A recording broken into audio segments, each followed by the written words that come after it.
Speak out के मुअज़्ज़ज़ दोस्तों, अस्सलामु अलैकुम। हज़रत अहमद बिन सईद रहमतुल्लाह अलैह अपने वालिद मोहतरम से नकल करते हैं कि गांव में एक इबादत गुजार, खूबसूरत और नेक सीरत नौजवान रहता था। वो अपना ज़्यादातर वक्त मस्जिद में गुजारता और हर वक्त याद इलाही में मशगूल रहता। एक मर्तबा एक हसीन व जमील और अक्लमंद औरत ने उसको देख लिया। देखते ही वो औरत उस पर आशिक हो गई और उसके ख्याल में गुम रहने लगी। वो औरत भी निहायत ही खूबसूरत, उसके बाल, आंखें और चेहरा बहुत प्यारा था। बिलाखिर जब मोहब्बत शिद्दत इख्तियार कर गई तो वो एक दिन रास्ते में खड़ी हो गई और कुछ देर के बाद वो नौजवान मस्जिद की तरफ जाता हुआ दिखाई दिया। वो उसकी तरफ लपकी और कहा, ए नौजवान, मैं तुझसे एक बात करना चाहती हूँ, मैं तुझसे कुछ कहना चाहती हूँ। तेरा नाम क्या है? पहले मेरी बात सुन लो, फिर जो चाहे करना।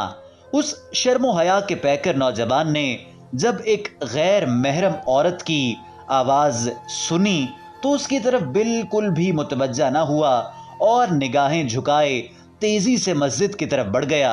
जब मस्जिद से घर की तरफ आने लगा तो वही औरत मिली और कहने लगी कि नौजवान, मेरी बात सुन, मैं तुझसे कुछ कहना चाहती हूँ।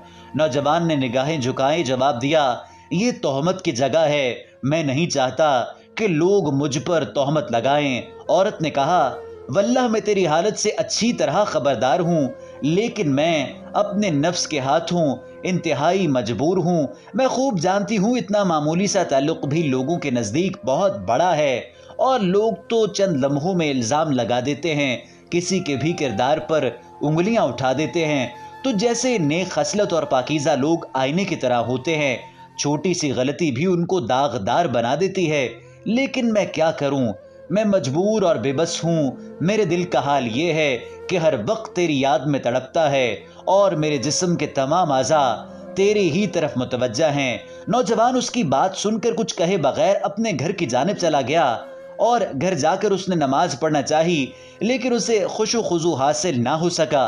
बिलाखिर उसने खत लिखा और बाहर आया और देखा कि वो औरत उसी जगह पर खड़ी है। नौजवान ने जल्दी से खत उसकी तरफ फेंका और वापस चला गया। औरत ने वो खत उठाया और औरत बहुत बेताब हो रही थी कि भला उस खत में क्या लिखा है। मोअज़्ज़ज़ नाज़रीन, खत का मतन आपको बताएंगे और उस औरत का रद्द-ए-अमल जानकर आप यकीन मानिए हैरान हो जाएंगे। इस वीडियो को आखिर तक ज़रूर देखिए और आगाज़ में गुजारिश है कि अगर आप स्पीक आउट पर नए हैं और अभी तक हमारे चैनल को सब्सक्राइब नहीं कर पाए तो बराए मेहरबानी रेड सब्सक्रिप्शन बटन को प्रेस कीजिए और साथ बने हुए बेल आइकॉन को दबाइए ताकि मुस्तकबिल में अपलोड होने वाली तमाम वीडियोस आपको मिलती रहें। मोअज़्ज़ज़ नाज़रीन, अब वो औरत खत उठाती है और बेताब होकर पढ़ने लगती है। खत में लिखा था, अल्लाह के नाम से शुरू करता हूँ।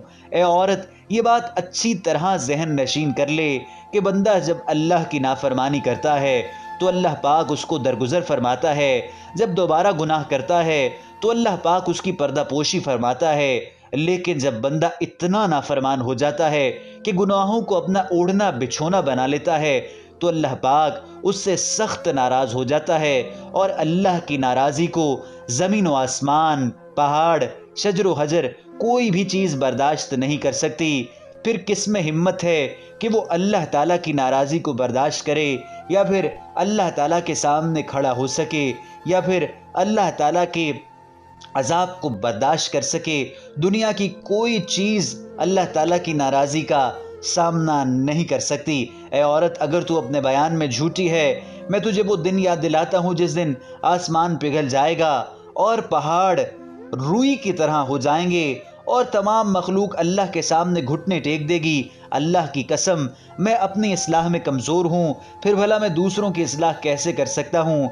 अगर तू अपनी बातों में सच्ची है और वाकई तेरी कैफियत वही है जो तूने बयान की तो मैं तुझे एक ऐसे तबीब के बारे में बताता हूँ, एक ऐसे तबीब का पता बताता हूँ जो इन दिलों का बेहतरीन इलाज जानता है, जो मर्ज़ इश्क की वजह से ज़ख्मी हो गए हों और उन ज़ख्मों का इलाज करना खूब जानता है, जो रंजो गम की बीमारी में मुब्तला कर देते हैं। जान ले, वो तबीब अल्लाह ताला है।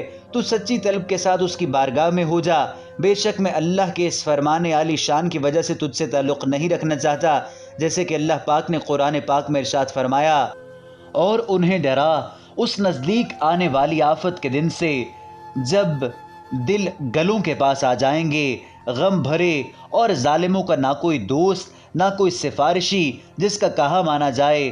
اللہ جانتا ہے چوری چھپے کی نگاہ اور جو کچھ سینوں میں چھپا ہے۔ اے عورت، جب یہ معاملہ ہے تو خود سوچ لے کہ بھاگنے کی جگہ کہاں ہے اور فرار کیوں کر ممکن ہے۔ عورت نے خط پڑھ کر اپنے پاس رکھ لیا۔ کچھ دن بعد پھر اسی راستے پر کھڑی ہو گئی۔ جب نوجوان کی نظر اس پر پڑی تو وہ واپس گھر کی طرف جانے لگا۔ عورت نے پکار کر کہا، اے نوجوان، واپس نہ جا، اس ملاقات کے بعد پھر کبھی ہماری ملاقات نہیں ہوگی سوائے اس کے کہ بروز قیامت اللہ کی بارگاہ میں ہماری ملاقات ہو۔ اتنا کہہ کر وہ زور زور سے رونے لگی اور روتے روتے کہنے لگی، جس پاک پروردگار کے دست قدرت میں تیرے دل کے اختیارات ہیں، میں اسی سے سوال کرتی ہوں کہ تیرے بارے میں مجھ پر جو معاملہ مشکل ہو گیا ہے وہ اسے آسان فرما دے۔ پھر وہ عورت نوجوان کے قریب آئی اور بولی، مجھ پر احسان کر اور کوئی ایسی نصیحت کر جس پر میں عمل کر سکوں۔ نوجوان نے سر جھکائے نظریں نیچے کیے جواب دیا، خود کو اپنے نفس سے باز رکھ اور نفس کی خواہشات سے بچ۔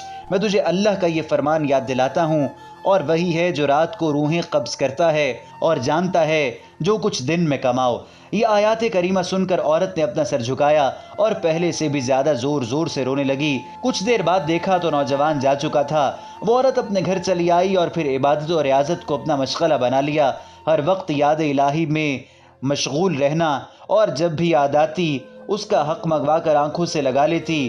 اور ایک مرتبہ کسی نے پوچھا، تجھے اس طرح کرنے سے کیا ملتا ہے؟ وہ کہنے لگی، میں کیا کروں، یہ میرے لیے اس کے علاوہ کوئی علاج ہے۔ وہ دن بھر یاد الہی میں مصروف رہتی، جب رات ہوتی تو نوافل ادا کرتی، اور بالآخر اسی طرح عبادت و ریاضت کرتے کرتے اس جہان فانی سے رخصت ہو گئی۔ میرے عزیز دوستو، ایک لمحے کے لیے آپ خود کو اس نوجوان کی جگہ رکھ کر سوچئے، اگر آپ اس نوجوان کی جگہ ہوتے تو کیا کرتے؟ اس دوران آپ کے ذہن میں جو پہلا خیال آئے گا وہی آپ کے ایمان کی گہرائی ہے کہ آپ کے ایمان کا درجہ کیا ہے۔ اگر میں اللہ کو حاضر و ناظر جان کر یہ بتاؤں تو شاید 90% ہم لوگ اس گناہ کا شکار ہو جاتے ہیں۔ کیونکہ اس کا دار و مدار ہمارے ایمان پر ہے، اور ہمارے ایمان کا آج کل کے دور میں کیا درجہ ہے یہ بات ہم سب بخوبی جانتے ہیں۔ اور کیا ہی عظیم لوگ تھے جو کہ برائی کا بدلہ بھلائی سے دیتے تھے، شیطانی چلاکیوں اور شیطانی وار کو رحمانی طاقت سے شکست دے کر اپنے آپ کو اس دنیا اور آخرت میں کامیاب بناتے تھے۔ اور وہی لوگ جو نیکی کی دعوت دیتے اور برائی سے روکتے تھے اور اچھے کام خود بھی کرتے اور دوسروں کو بھی اس کی تلقین کیا کرتے تھے۔ کامنٹ سیکشن میں ایمانداری سے لکھ کر بتائیے، اگر آپ اس نوجوان کی جگہ ہوتے تو آپ پر کیا بیتتی اور آپ کیا کرتے؟ راہ راست اختیار کرتے یا پھر شیطان کے راستے پر چلتے؟ ویڈیو کو لائک ضرور کیجئے، کامنٹ سیکشن میں اپنی رائے کا اظہار، اور ہمارے چینل سپیک آؤٹ کو سبسکرائب لازمی طور پر کیجئے۔